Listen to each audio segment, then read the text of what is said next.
Baru isi, lu buka lagi link. Assalamualaikum anak-anak. Waalaikumsalam warahmatullahi wabarakatuh. Selamat siang. Siang. Oke, mungkin perkenalan diri dulu ya. Perkenalkan, nama Ibu Asrina. Bisa kalian panggil Ibu Rina. Nah, Ibu itu akan mengajar tentang biologi, materi struktur dan fungsi sel. Nah, mungkin sebelum kita memasuki kegiatan pelajaran, Ibu mau nanya dulu nih kabar kalian semua. Gimana kabarnya? Baik. Alhamdulillah baik. Masih pada semangat kan siang-siang? Abis makan tadi jangan ngantuk ya buat belajar biologi.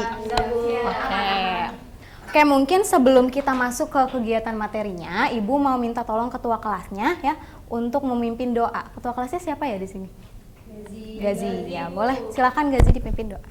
Sebelum kita mulai pelajaran, kita terlebih dahulu berdoa.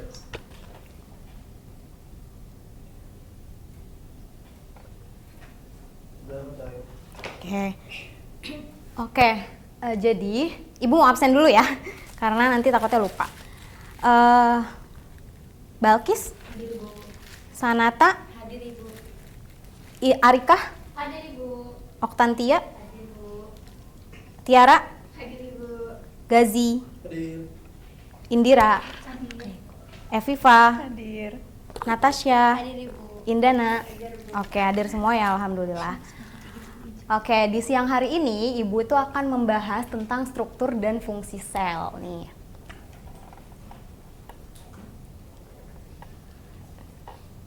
Oke, mungkin sebelum masuk ke materi intinya, Ibu mau jelasin dulu tujuan pembelajarannya. Jadi di sini ada peserta didik dapat mengetahui definisi dan sejarah penemuan sel. Lalu yang kedua itu ada peserta didik dapat mengidentifikasi struktur dan juga fungsi organel sel. Yang ketiga, peserta didik dapat menganalisis perbedaan ciri-ciri struktur sel hewan dan juga sel tumbuhan. Oke, nah coba kita lihat nih di gambar sebelah, berarti sebelah kiri kalian ya. Sebelah kiri kalian itu ada rumah. Kira-kira ada yang bisa nyebutin nggak apa aja sih ruangan-ruangan yang ada di dalam rumah? Kamar mandi, ruang tamu. Kamar mandi, kamar tidur, ruang tamu. Oke, kita keep dulu jawabannya ya. Sebelah kanan kalian itu digambar apa kira-kira? Sel. Di sel itu juga ada ruangan-ruangan sama seperti rumah gitu. Jadi kalau misalnya kita analogiin ya, di rumah itu kan ada ruangan tadi dapur untuk kita memasak. Terus juga ada kamar tidur untuk kita istirahat. Ada kamar mandi untuk kita membersihkan diri kan. Terus ada ruang tamu juga untuk menerima tamu. Nah sama sel itu konsepnya juga seperti rumah gitu ya. Misalnya sel itu rumah. Nah di dalam rumah itu kan ada ruangan-ruangan. Nah di sel itu juga ada ruangan-ruangan tertentu yang akan mengatur fungsi biologis kita. Fungsi yang ada di tubuh kita semuanya. Jadi sel ini benar-benar penting banget gitu untuk kita pelajari supaya kita tuh gak semena-mena, gak semacam-macam itulah sama tubuh kita. Jadi kita bisa lebih tahu kalau misalnya sel itu sangat-sangat berperan penting bagi tubuh kita gitu.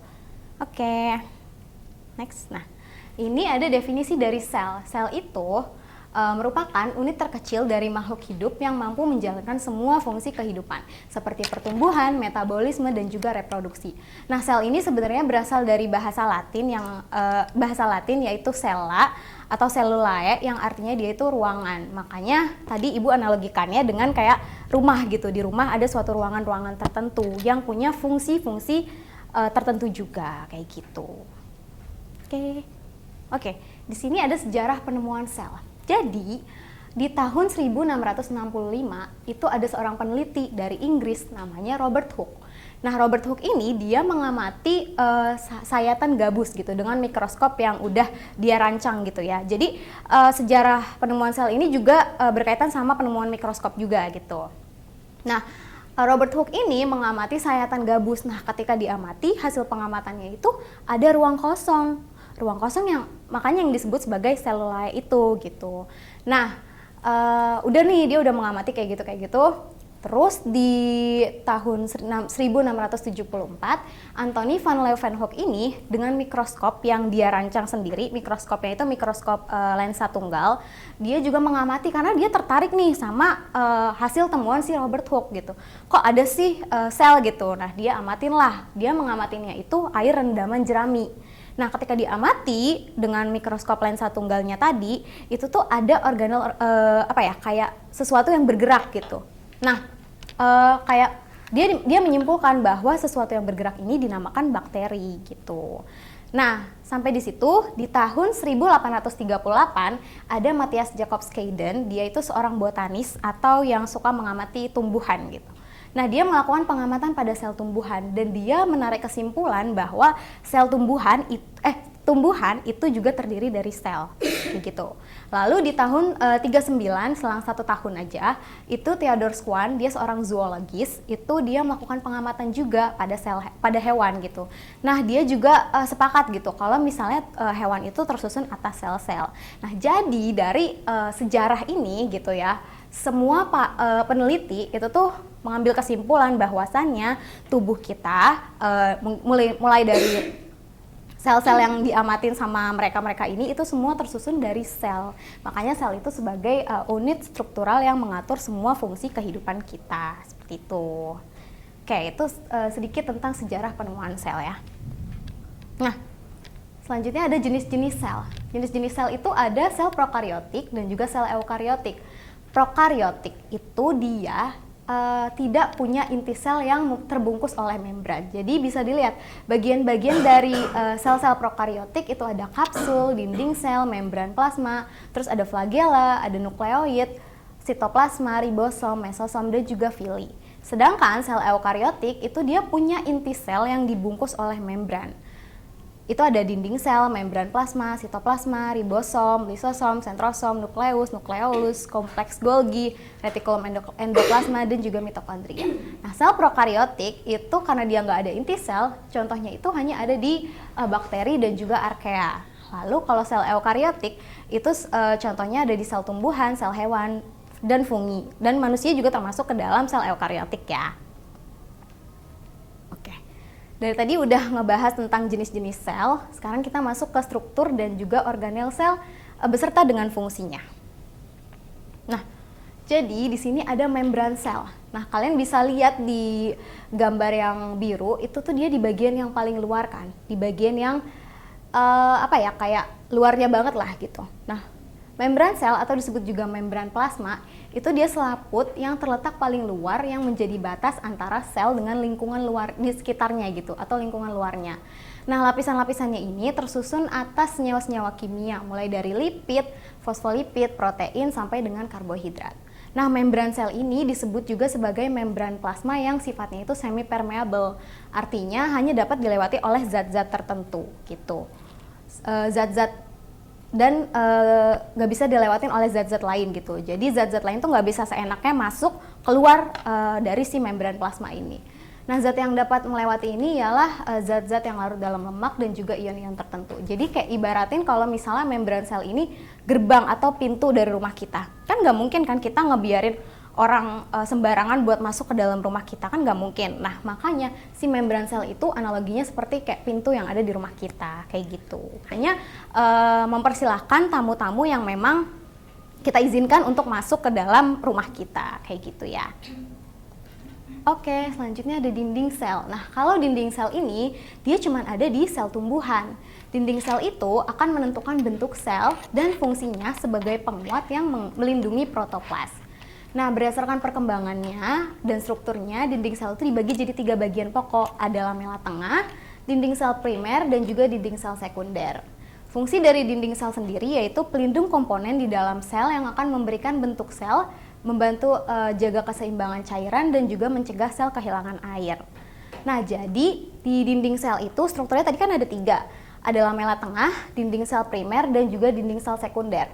Lamela tengah bukan berarti dia posisinya ada di tengah, tapi dia posisinya ada di paling atas atau dia ada di posisi paling luar gitu ya. Nah, di lamela tengah ini itu ada zat-zat yang namanya zat pektin. Sebelah sana ya bisa dilihat. Lalu ada dinding sel primer. Kalau dinding sel primer itu dia lapisan di dalam si lamela tengah tadi gitu. Apa aja zat-zat yang ada? Zat-zat yang ada itu ada selulosa sama hemiselulosa gitu. Lalu selanjutnya ada dinding sel sekunder. Jadi kan sel itu makin lama makin tua gitu ya. Nah, ketika makin tua itu mereka butuh pertahanan yang lebih gitu. Nah, makanya dinding sel sekunder ini dia itu lapisan dari dinding sel primer yang strukturnya itu lebih kuat, lebih keras dan juga lebih kaku gitu. Karena ada apa? Karena dia punya zat yang namanya zat lignin kayak gitu ya. Itu terkait dengan dinding sel. Lalu ada sitoplasma. Sitoplasma nih, kalian bisa lihat gambarnya di gambar yang warna biru muda. Itu adalah cairan sel yang letaknya di antara nukleus dan juga membran plasma. Fungsinya sebagai tempat penyimpanan bahan kimia untuk metabolisme sel, tempat terjadinya metabolisme, perantara transfer bahan dari luar sel ke organel atau inti sel. Itu fungsi dari sitoplasma. Nah, komponen utama dari sitoplasma itu ada dua, ada sitosol sama organel sel. Kalau sitosol itu dia cairan yang ada di sekitar membran plasmanya tadi, gitu. Sedangkan kalau organel sel ini yang nantinya akan kita bahas selanjutnya nih, karena organel sel itu nggak cuma ada satu, tapi ada banyak banget ya. Oke. Nah, selanjutnya ini ada inti sel yang akan kita bahas atau nukleus. Inti sel itu strukturnya berbentuk bulat atau oval dan dilapisi oleh membran inti, mengandung DNA yang akan membawa informasi genetik kepada keturunannya. Jadi DNA atau informasi genetik yang akan diteruskan ke tubuh kita, ke badan kita, itu tuh disimpannya di inti sel gitu, inti sel atau nukleus. Nah, nukleus ini dia tuh berperan terhadap seluruh aktivitas yang terjadi di dalam sel, mulai dari metabolisme sampai ke pembelahan sel. Nah, fungsinya apa? Fungsi dari inti sel atau nukleus sendiri itu adalah untuk mengontrol seluruh aktivitas sel seperti pertumbuhan, sintesis protein, dan juga pembelahan sel. Nah, di sebelah kanan itu bisa dilihat ada bagian-bagian dari nukleus, ada karyoteka, itu tuh dia membran luar dari inti sel. Jadi kayak untuk ngejagain si inti selnya gitu. Terus ada nukleolus, itu tempat untuk menyimpan informasi genetiknya. Terus ada benang-benang kromatin yang nantinya akan, benang-benang kromosom gitu ya, nantinya akan berkaitan dengan fungsi DNA juga. Lalu ada nukleoplasma dan juga ada pori-pori nukleus, seperti itu. Kalau nukleoplasma itu untuk tempat terjadinya reaksi-reaksi kimia yang ada di dalam inti sel, kayak gitu ya. Oke, nah selanjutnya itu ada ribosom. Nah, ribosom ini dia bentuknya butiran-butiran bulat yang melekat di sepanjang retikulum endoplasma dan juga ada yang hidupnya itu jauh gitu dari retikulum endoplasma atau terpisah, yang hidupnya itu bebas di sitoplasma gitu. Nah, dari ribosom itu tuh ada dua bagian, ada subunit besar ribosom dan ada subunit kecil ribosom. Subunit kecilnya itu berfungsi untuk mengalirkan atau menyampaikan informasi selama sintesis protein. Sedangkan subunit besarnya itu bagian ribosom tempat terbentuknya ikatan asam amino. Fungsinya adalah untuk menyintesis protein dan tempat berlangsungnya sintesis protein. Jadi bayangin kayak ribosom itu kayak pabrik gitu. Nah, di pabrik itu kan dia menghasilkan banyak-banyak produk gitu ya. Nah, sama ribosom ini juga tempat untuk sintesis protein, di mana nanti tubuh kita akan menghasilkan banyak protein yang proteinnya tuh beda-beda dan punya fungsi yang berbeda juga bagi tubuh kita, kayak gitu. Selanjutnya ada retikulum endoplasma atau RE ya, biasa disingkat. Nah, jadi RE ini tersusun dari selapis membran yang berlekuk-lekuk. Dia bisa dilihat nih strukturnya, dia tuh berlekuk-lekuk banget gitu dan posisinya dekat atau menempel dengan inti sel. Posisinya bisa dilihat di gambar yang sebelah yang hijau itu tuh dia sangat-sangat melekat gitu ya dari inti sel gitu. Nah, organel ini bisa ditemukan di sel tumbuhan ataupun sel hewan. Ada dua jenis retikulum endoplasma, ada yang kasar sama ada yang halus gitu. Yang kasar itu untuk sintesis protein, sedangkan yang halus itu untuk sintesis lemak, metabolisme karbohidrat, dan juga detoksifikasi racun. Nah, kenapa yang kasar itu untuk sintesis protein? Bukannya sama aja nih kayak ribosom fungsinya, karena kan tadi ribosom juga tentang protein juga kan, untuk menghasilkan protein.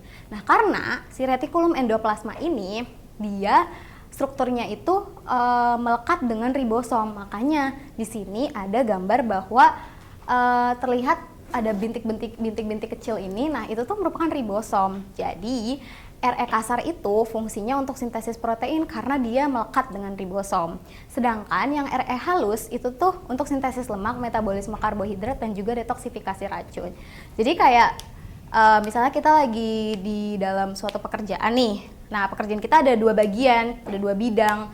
Nah, bidangnya misalnya Re halus sama Re kasar. Nah, Re halus itu punya produknya sendiri, Re kasar itu punya produknya sendiri gitu. Re kasar produknya ya untuk menyintesis protein, sedangkan yang Re halus itu untuk sintesis lemak, metabolisme karbohidrat, dan juga detoksifikasi racun.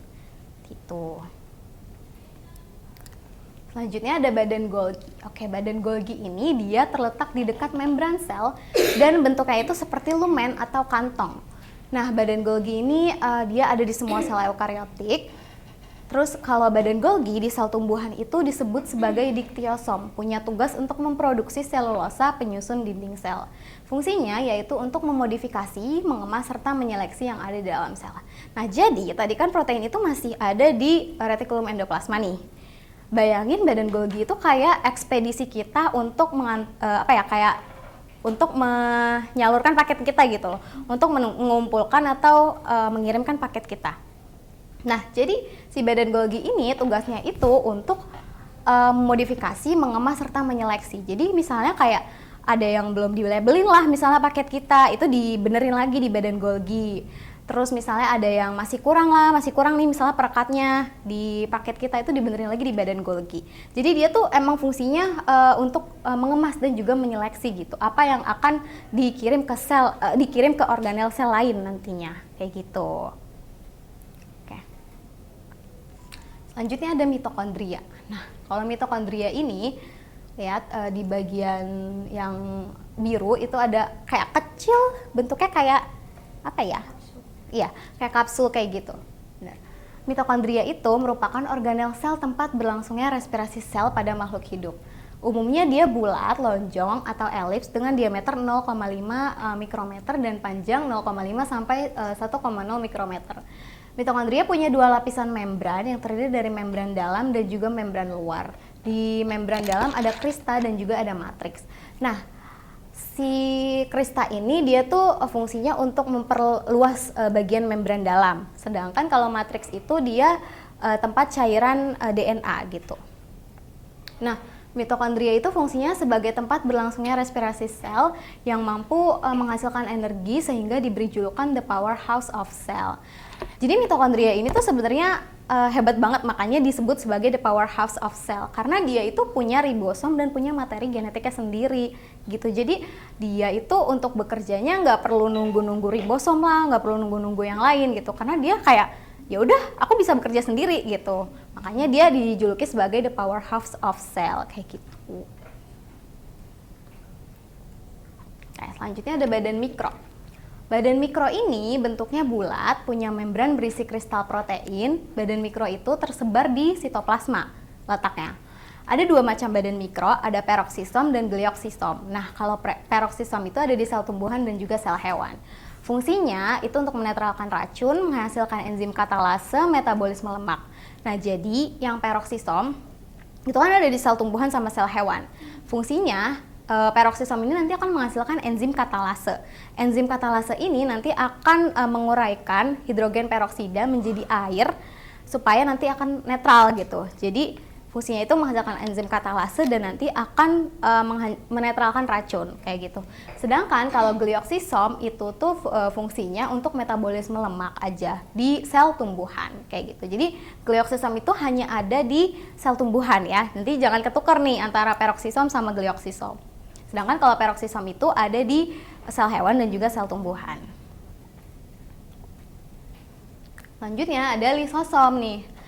Kalau dilihat lisosom itu organelnya kayak bola, diselubungi oleh selaput atau membran tunggal. Organel sel ini hanya ada di sel hewan dan fungsinya untuk pencernaan intrasel karena mengandung enzim hidrolitik. Jadi bisa dilihat di gambar sebelah kanan itu ada yang namanya protein transport, itu untuk jalan masuk keluarnya sel, terus juga ada enzim hidrolitik. Enzim hidrolitik ini fungsinya di dalam lisosom itu untuk mencerna zat-zat atau melisiskan zat-zat asing yang masuk ke dalam sel gitu. Nah, nanti Ya, untuk pencernaan untuk penyimpanan enzim pencernaan seluler. Jadi itu merupakan fungsi dari enzim hidrolitik sendiri ya. Selanjutnya ada sentrosom. Nah, kalau sentrosom ini dia organel yang terdapat ketika sel itu mengadakan pembelahan. Nah, sentrosom cuman ada di sel hewan karena hanya sel hewan kan yang mengadakan pembelahan, sedangkan sel tumbuhan itu nggak mengadakan yang namanya pembelahan. Nah, ada dua sentriol yang punya peran penting dalam proses pembelahan sel. Di fungsi sentriol sendiri itu adalah untuk menghasilkan benang-benang spindle yang nantinya itu akan terbagi merata pada dua sel anakan yang dihasilkan dalam proses pembelahan nanti gitu. Oke, selanjutnya ada vakuola. Nah, kalau vakuola ini itu kayak ruangan kosong gitu, ruangan yang terdapat di dalam sel. Vakuola ini hanya ditemukan di sel hewan ataupun sel tumbuhan. Pada sel hewan biasanya vakuola itu ukurannya kecil, sedangkan pada sel tumbuhan itu ukurannya lebih besar. Fungsinya apa? Fungsinya itu sebagai tempat penyimpanan cadangan makanan, menampung proses pencernaan dan juga mengatur konsentrasi air. Selanjutnya ada organel terakhir nih, plastida. Organel plastida. Nah, organel ini cuma ditemukan di sel tumbuhan. Kenapa? Karena plastida ini punya 3 bagian. Ada kloroplas, kromoplas, sama leukoplas. Kromoplas itu untuk menghasilkan pigmen yang akan berguna pada proses pembuahan. Terus juga ada kloroplas, ini untuk fotosintesis ya. Terus juga ada leukoplas. Kalau ini untuk penyimpanan cadangan makanan dari sel tumbuhan sendiri gitu. Oke. Selanjutnya ini ada perbedaan struktur sel hewan dan sel tumbuhan. Kira-kira tadi dari semua yang udah Ibu jelasin ada yang inget nggak apa aja organ-organ yang nggak ada di sel hewan ataupun nggak ada di sel tumbuhan? Dinding sel. Oke. Kompak banget jawabnya pada dinding sel ya. Selain dinding sel, Ibu maunya yang lain. Ada yang plastida. Oke. Plastida itu adanya di mana, Natasha? Di tumbuhan. Oke, yang lain? Kloroplas. Kloroplas adanya di mana? Fungsinya untuk apa? Fotosintesis. Selanjutnya ada apa lagi? Apa? Depannya S. Sentrosom atau sentriol ya. Terus ada apa lagi selain sentrosom?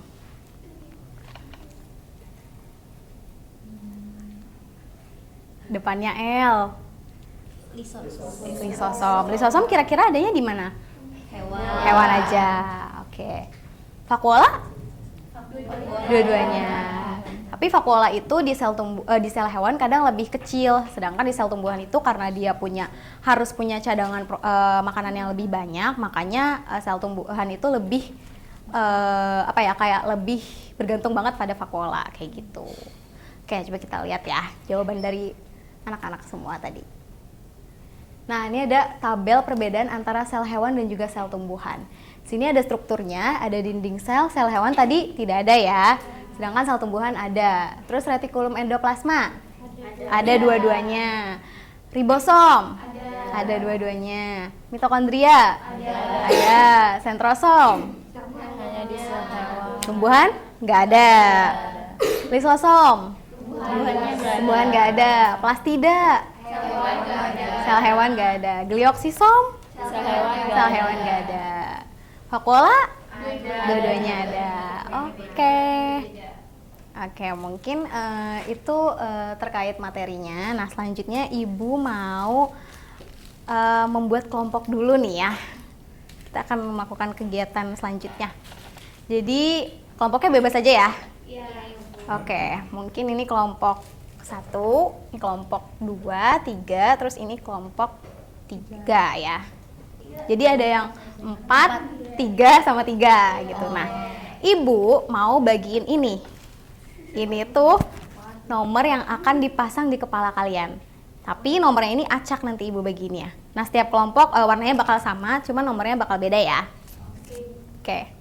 Siapa yang mau warna pink? Saya ada. Oke, sebentar. kita biru ya. Nggak ada warna biru. Oh ini aja. Oh, ini aja deh. Kenapa nggak susah? Mau ngangkat warnanya. Iya, nempel ya. Oke, ini aja. Ini nggak bisa. Selanjutnya yang mau warna hijau siapa? Saya maunya merah.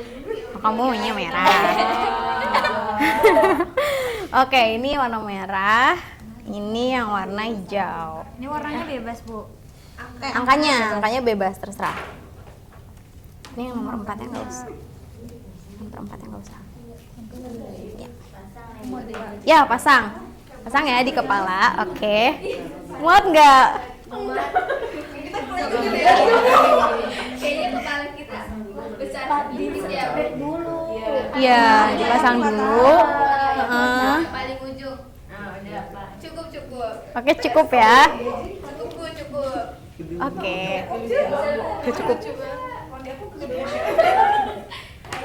Bunda kamu juga gede. Oke.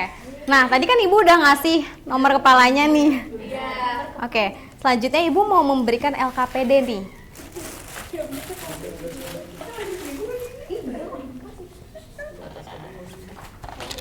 Ini kelompok 3. Ini kelompok 2. Ini kelompok 1 ya. Oke. Harus ini deh. Kita lihat di petunjuk pengerjaan. Petunjuk pengerjaannya dulu ya. Tadi Ibu udah memberikan nomor kepala dan juga Ibu sudah memberikan LKPD-nya gitu. Nah, di LKPD ini ada 3 aktivitas. Ayo dengerin dulu dong. Ya. Di LKPD ini ada 3 aktivitas yang kalian harus kerjakan. Nah, nanti setiap anggota kelompok itu harus tahu hasil diskusinya, harus paham hasil diskusinya apa saja. Nanti kalau misalnya diskusinya udah selesai, Ibu akan memanggil nomornya, acak ya, sesuai sama yang Ibu mau gitu. Nanti setiap kelompok itu harus maju dan memaparkan hasil diskusinya. Jadi gantian gitu, Bu. Ya, Maksudnya majunya sendiri-sendiri apa? sendiri-sendiri. Ya, sendiri-sendiri. Angkanya sama. Iya, maksudnya sama yang angkanya sama, tapi dari perkelompok yang berbeda. Boleh. Kita bakal gimana informasi. Jadi kalian bisa share informasi kalau misalnya jawaban kalian ada yang kurang lengkap kayak gitu. Ada nomor 2.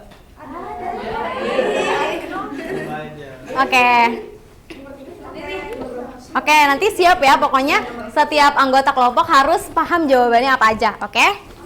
Oke, mungkin dari sekarang LKPD-nya boleh diisi ya.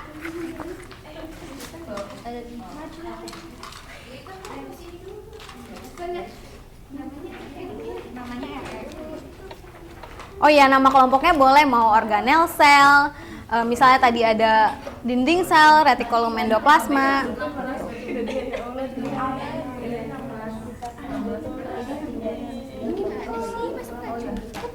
Yang berapa?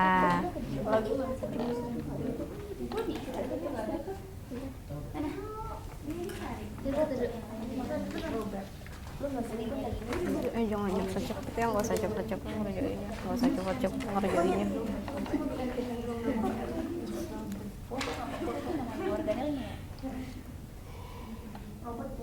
Dikerjainnya santai saja ya, karena nanti kalian akan maju nih, jadi usahakan paham sama jawabannya masing-masing. Boleh kan ya bawa? Boleh kan bawa? Boleh nama ini. Boleh kan?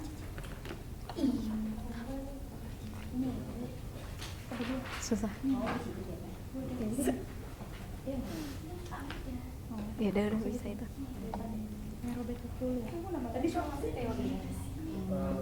Apa dan? Apa? Ini. Yes, nggak usah cepet-cepet ya, nggak usah cepet-cepet. Nggak usah cepet-cepet. Apa ya? Nomor 1. Kira-kira apa ya? Nomor 1 ini nukleus dan dia menjadi yang utama, misalnya 1996 kan ya, dia yang awal, terus dia dilanjutin kalau misalnya ternyata sel itu bergerak gitu. Dia penemu yang pertama. Siapa dong? Iya. Coba apa? Itu dia. Iya. Beliau merupakan penemu pertama dari sel. Pada tahun 1665. Penemu pertama Dari sel. Tahun 1665. Dari Pis gabus. Oh, dari sel. Penemu Iya. pertama. Dari sel. Dari sel koma. Di mana? Sel itu bentuknya seperti kamar-kamar kecil. Bentuknya Tipis gabus terlihat seperti ruang-ruang kosong. bentuknya sel itu dibentuknya seperti ruang-ruang kosong. Nah, udah itu penting. Terus habis itu di Robert Woodnya di siapa? Van Houten itu. Udah gini doang. Tahun berapa? 1965. Pada tahun 1665. Dia itu dia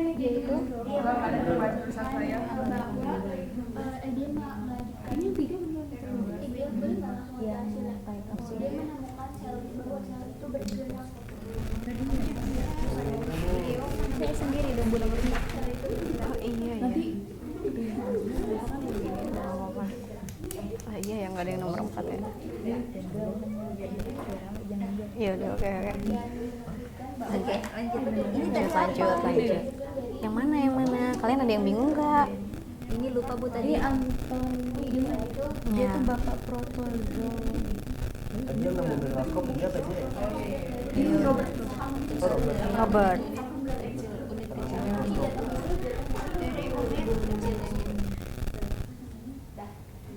Ini dijelasin Bu.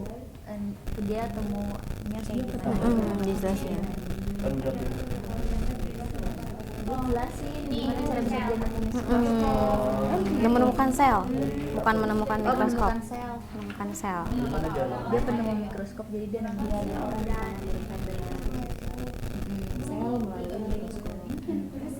Kayak gitu berarti ada.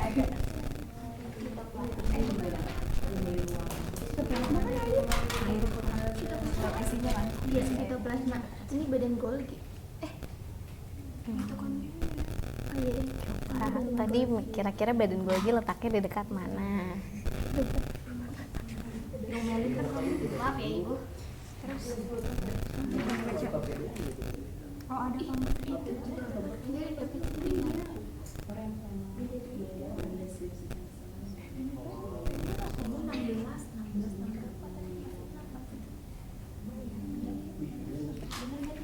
Oke. Gak apa-apa. Sebutin dong.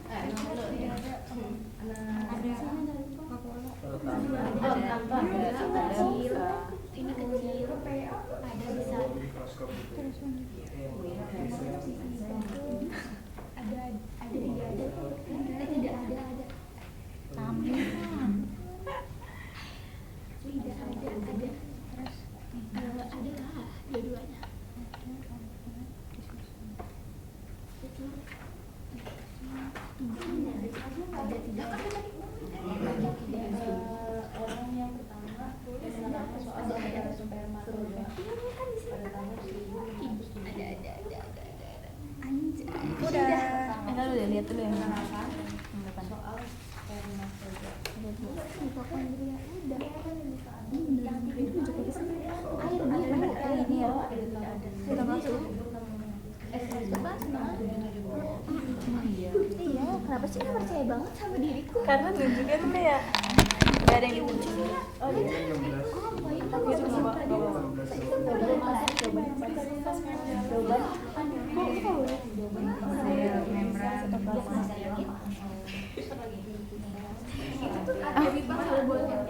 Fungsi kan ini. Oh ini Oh iya benar. Coba lihat di nomor 2, aktivitas 2. Kita nulisnya di situ. iya Ibu Ada berikan nama. oh ketinggalan ya Bu Kan secara fungsinya. minta maaf ya Bu ini Gak apa-apa. Ih galak banget sih. ya bukan gua ya makanya lihat angkanya mana yang nukleus yang satu ya, lu sambil nulis gue sambil geser ya. Satu itu nukleus, dua sitoplasma, tiga mitokondria, Bukan DNA kan informasi genetik. empat itu membran sel. Enggak. Udah. Pola militar cairan. Mitokondria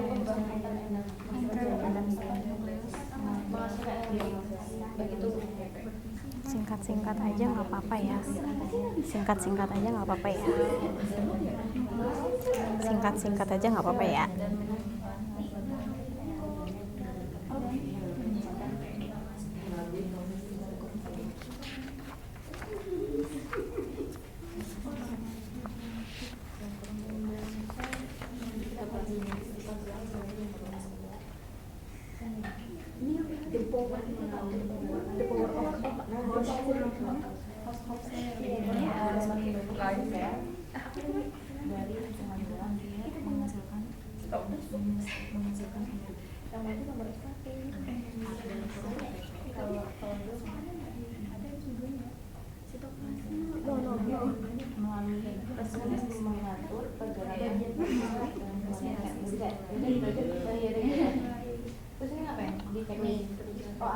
Sintesis protein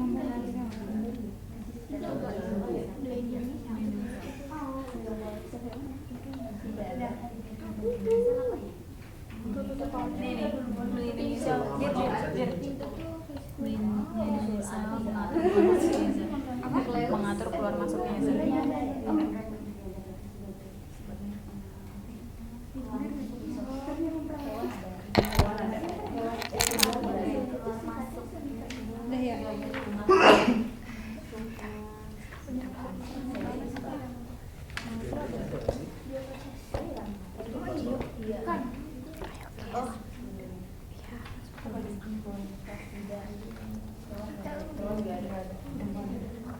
Udah?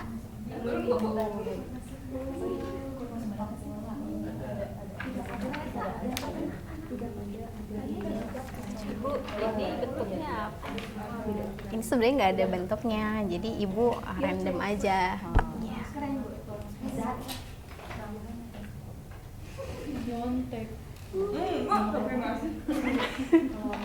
Oke, udah semua mengerjakan LKPD-nya? Sudah. Oke. Tadi sesuai kesepakatan ibu akan memanggil nomor secara acak ya. Oke. Ibu mau nomor 2. Maju untuk soal yang nomor 1. Ayo maju. Aku masih gampang. Beneran ya dua? Nomor 1. Iya makanya. Tadi udah brief. Kurang ajar loh. Ya mungkin dari kelompok hijau dulu nih Indira jawabannya. Kuning. Jadi pertanyaannya, jelaskan secara singkat peran penting dari setiap tokoh berikut terhadap sejarah penemuan sel. Ini ada yang pertama ada Robert Koch. Jadi beliau ini merupakan penemu pertama dari sel. Jadi sel itu bentuknya seperti ruang-ruang kosong pada tahun 1665. Kalau yang B ini ada Anthony van Leeuwenhoek. Nah itu beliau menemukan bahwa sel tersebut bergerak dan menyebutkan bahwa kehidupan itu tersusun dari unit-unit terkecil yang hidup. Oke, selanjutnya yang pink. Jadi sama sih Bu, kayak sama kayak yang kelompok hijau. Jadi yang kalau yang pertama itu penemu yang A. Robert Koch itu dia penemu pertama dari nama sel yang tadi selule yang artinya ruangan. Terus dia melakukan pengamatan itu pada sel gabus pada tahun 1665. Ya. Nah terus kalau yang B itu yang Anthony, dia itu sebagai penemu sel yang dari air rendaman jerami itu. Terus dia sebagai kayak penemu mikroskop lensa tunggal pada tahun 1667. Oke, lanjut. Kalau yang A DNA itu orang yang pertama melihat dan mengambil sel dengan pada tahun 1665. Iya. Terus kalau yang B itu dia tuh orang yang pertama menerangkan soal spermatozoa pada tahun 1677. Oke, lengkap banget ya jawaban dari kelompok merah. Dan juga tadi terima kasih kepada kelompok 2 sama kelompok pink sama kelompok hijau nomor 2. Mungkin kita kasih applause dulu buat teman-teman kita yang mau maju. Oke, boleh kembali ke tempat duduk. Selanjutnya kegiatan yang kedua, Ibu mau nomor 1. Oke.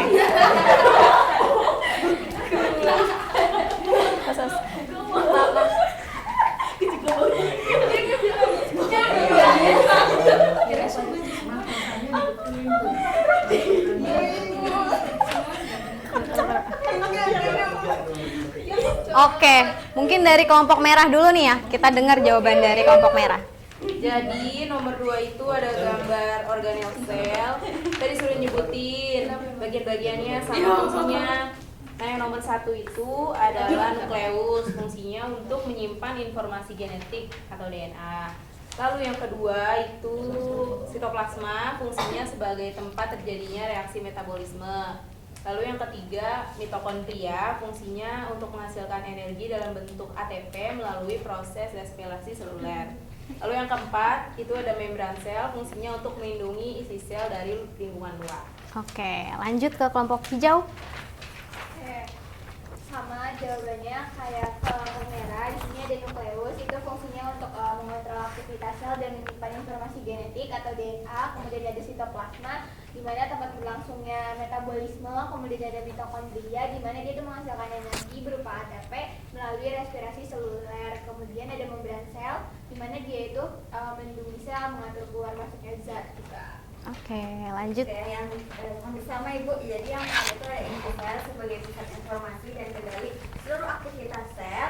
Yang kedua itu ada sitoplasma, cairan dalam sel, tempat berbagai organel menjalankan fungsinya. Yang ketiga ada mitokondria untuk menghasilkan energi. Yang keempat itu ada membran sel bagian terluar sebagai keluar masuknya zat. Oke, kita kasih applause lagi untuk kelompok merah angka 1 ya. Oke, boleh kembali ke tempat duduknya masing-masing. Oke.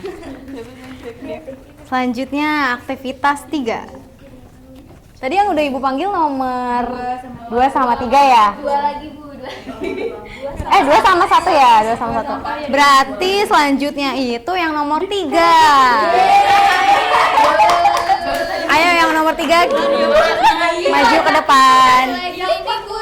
Oh ya udah, oke. Yang 4 nggak apa-apa karena nggak ada temennya, nggak apa-apa. Maju juga yang nomor 4. Mungkin bisa menemani yang nomor 3 ya, karena kan satu kelompok ya. Oke. Oke, silahkan dibacakan jawabannya.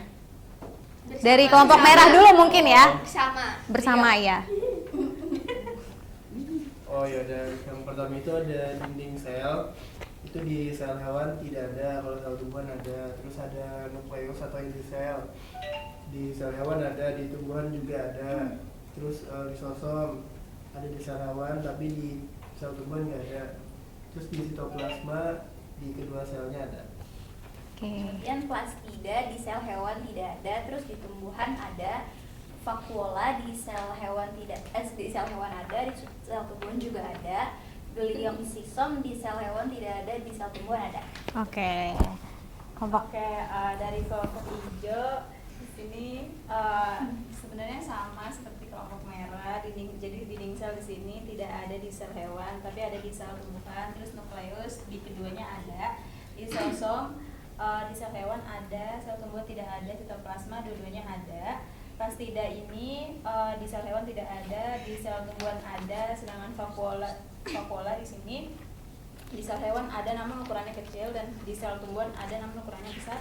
Kemudian yang terakhir di sini gliosisom, di sini pada sel hewan tidak ada dan di sel tumbuhan ada. Oke, next dari kelompok pink, dinding sel di sel hewan tidak ada, di sel tumbuhan ada, di nukleus di sel hewan ada, di sel tumbuhan ada, di lisosom di sel hewan ada, di sel tumbuhan tidak ada, sitoplasma sel hewan ada, dua-duanya sama-sama ada semua. Plastida, sel hewan tidak ada, sel tumbuhan ada. Di vakuola semuanya ada kalau di sel hewan kecil, kalau sel tumbuhan besar. Kalau glioxisom, sel hewan tidak ada, di sel tumbuhan ada. Oke, kasih tepuk tangan dulu buat teman-teman kita. Oke, silakan kembali ke tempat duduknya Mas.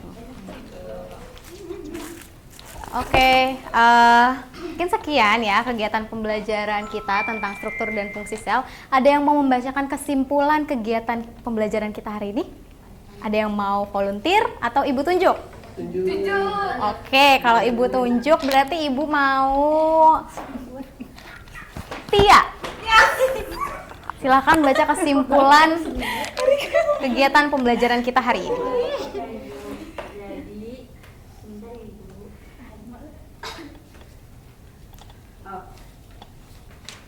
Jadi tadi itu kan Ibu sudah menjelaskan mengenai sel-sel pada entah itu pada tumbuhan maupun pada sel hewan. Nah, sel itu sendiri adalah unit terkecil dari makhluk hidup yang menjalankan fungsi kehidupan seperti pertumbuhan, metabolisme, dan reproduksi. Nah, sel itu dibagi menjadi dua jenis, ada sel prokaryotik dan sel eukaryotik. Sel eukaryotik itu memiliki berbagai organel dengan fungsi spesifik seperti membran sel sebagai batas sel, dinding sel pada tumbuhan untuk melindungi dan memberikan nutupan, sitoplasma untuk tempat metabolisme sel, nukleus sebagai pengontrol aktivitas sel, ribosom sebagai sintesis protein, retikulum endoplasma sebagai sintesis protein dan lemak, badan Golgi sebagai untuk modifikasi dan pengemasan sel, mitokondria sebagai respirasi sel, badan mikro sebagai untuk metabolisme lemak dan menetralkan racun, dan ada organel lainnya. Selanjutnya itu ada perbedaan dari sel hewan dan sel tumbuhan yang ada pada tabel. Oke, terima kasih ya Tia atas kesimpulannya. Oke, mungkin sekian kegiatan pembelajaran kita pada hari ini. Kurang lebihnya mohon maaf. Ibu tutup. Wassalamualaikum warahmatullahi wabarakatuh. Waalaikumsalam warahmatullahi wabarakatuh. Sama-sama.